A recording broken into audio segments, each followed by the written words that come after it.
Yo, what up, Brian? Let me just connect this shit. Yeah, this is my latest update, I guess.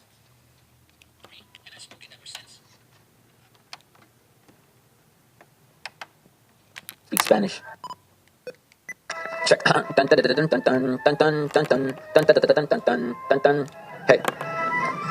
think I got a good melody. I'm not in the band anymore, but they think that I'm affiliated. You see, in the mind of a writer creating what he thought would be another thought, within a mind, within a webs. In a webs we weave, you find a spider talking to himself inside of his head. You do not know what I mean. Where were you when I was at the porch playing guitar?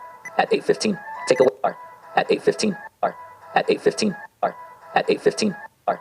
At 8:15 bar. At 8:15 bar. At 8:15 bar. At 8:15. Take away 4 hours. Go back into the past. If we will, if you shall, if you can. First, you must find a loophole in the space and time continuum. Understand the theory of relativity to maybe contemplate how you would manage to go back 4 hours if you are in the present state of mind right here, right now. 4 hours. Going back. Going back. Quick before you forget. What time is it? 4:15. You miss it. 4:15. Miss it. 4:15. Miss it. 4:15. Miss it. 4:15. Miss it. 4:15. Miss it. 4:15. Miss it. 4:15. You did it. You did it. Congratulations. We have never accomplished something of this caliber before. We have an arsenal of songs ready to play at the Valley San Fernando show versus LA, and we got a new style. Wait. Correction. Acknowledge me when I'm right, but correct me when I'm wrong. Is right just not too wrong? Wait. Is bad just not too good? And is good just not too bad? I think you stand under me if you don't understand. So, at age 12, I was already thinking about starting a band. But I needed to play guitar first. I needed to make up my own songs. So I developed a style. It became my own. But the songs I created in the future were not songs fitted enough to resemble the likeness of the fifth wave. For I only had the simple Midas touch to create a couple melodies and bass lines going along to the lyrics I had in my head. For I was already thinking of na na na na na na na na na na na na dun dun dun dun dun dun dun dun dun dun dun dun dun na na na na. Fuck it. Fuck it. Arrange in this. Excuse my language. But if it's F it, then F it.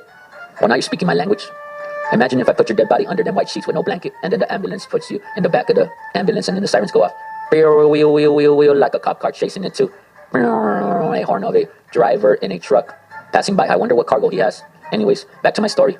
We have come to a place in which I have reached a crossroads. I can either do what I've been doing in the past, which has been working wonderfully, or I can drop everything I know and start off fresh, brand new, with a new idea, new plan, new set, mind. What a great way to challenge myself. Now all I need to do is choose, but I can't decide. So I'm leaning on... Wait, what feels right? I guess I'll stick to the way I've been doing things, because it's kind of like a routine now.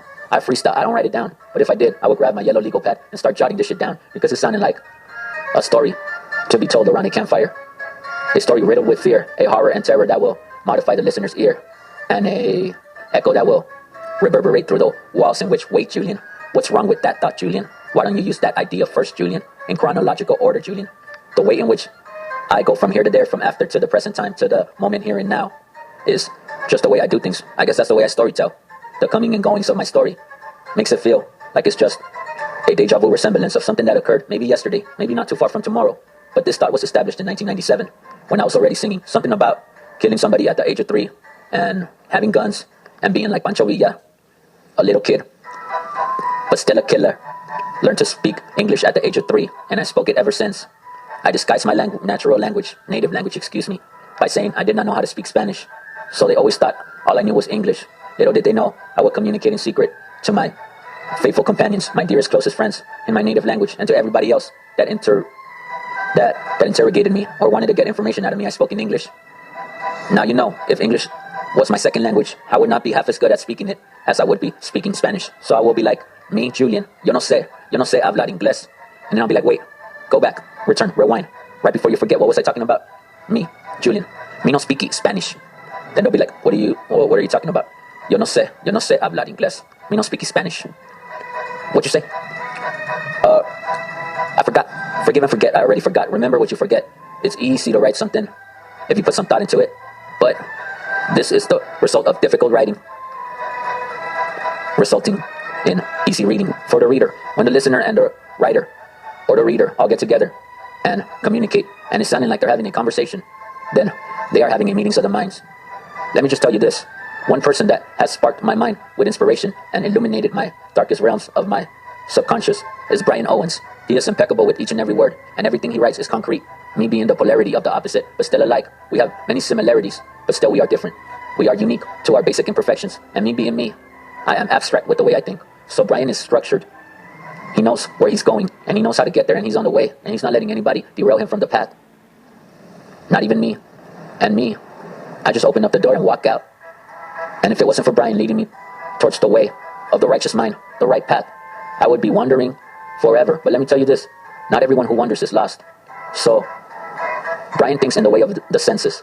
He knows what he feels, touches, tastes, smells, and sees. And then he deciphers that, makes a statement, establishes in his mind, and configures all the connections, and makes a reasonable idea out of a thought, producing energy that pushes his other side of his hemisphere, the right portion of the brain, to make a connection and send signals to the frontal cortex, joining with the cerebellum, and all resulting in a cumulative thought that is the product of the root behind the thought, behind the thought, behind the root, behind the thought, behind the seed that was planted in the mind prior to this discussion. And me, on the other hand, picture this. If I can explain myself correctly, I would have successfully described the picture I see in my third eye. And if I don't, then everybody that is listening to this would be third eye blind, because they wouldn't see what I see in my mind. I guess I see me and Brian sitting at the table, and the table's turning and turning. So the table's turning, but we're still sitting at them. And we are not versus each other. We are not opponents. We are not rivals. We are not enemies. We are friends, I guess, for lack of a better term. We are equal opposites, balanced polarities. So this must mean that I think of the way of... You see, I lost my train of thought, but it comes right back around just like a hula hoop. Story of my life. I read the book. I know it's beautiful. Dear Julian, what were you about to say before you forget? Go back in a moment. This is. You see, I got tactics to remind myself. Not to remind myself. Rewind, wine. And this is the return of what I was thinking about. Abstract. What's your definition of abstract? Everything that is out of the senses. Something that cannot be felt, touched, smelled, heard, or seen. But the sixth sense is knowing. So my thoughts alone are not abstract. The invisible elephant in the room is abstract. And I compose my sentences complete with subject and a predicate. Like we're in the circus. Oh yeah, the music in the background. Circus music. Peanuts to an elephant. Dun, dun, dun, dun, dun, dun. The fifth wave deciphered their ways. Brian Owens, Nando, Julian, Renee, Buzo, Vito, Lokes, Molestia, 415, Jose, Lewis, everybody else. Matt, Hala, Lakes, to be continued. Check. Dun, dun, dun, dun, dun, dun, dun, dun, dun. Check. Julian was trying to write a song, but it was complicated. He was in a band called The Fifth Wave with Brian Owens. Buzo, last name, famous for starting another band called LDT Volvo Essers, but that came later to pass. These are the comings and goings of the band that changed the ska scene forevermore. Now that the fifth wave was around, all of these other bands will need to raise the bar or fall underneath it because they were reporting live from the top of the food chain, and it's a jungle out there.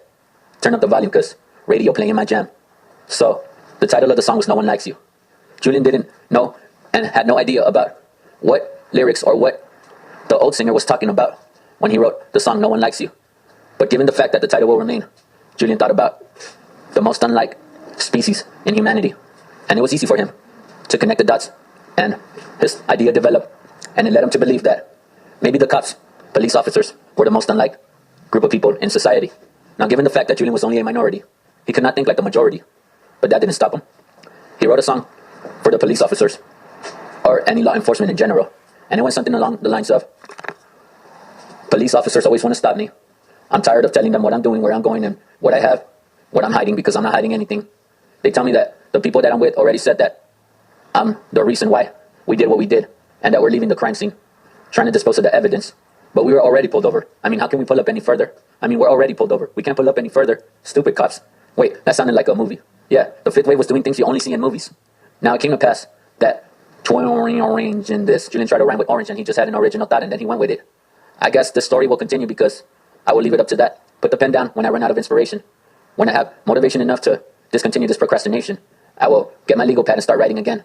And then record it on this audio device. Maybe upload it to Facebook on my story. Send it to Brian, because everything goes by him. If he says it's okay, then you know your story's well and out. But I guess, for now, we didn't have a curfew. And it was long nights, good times.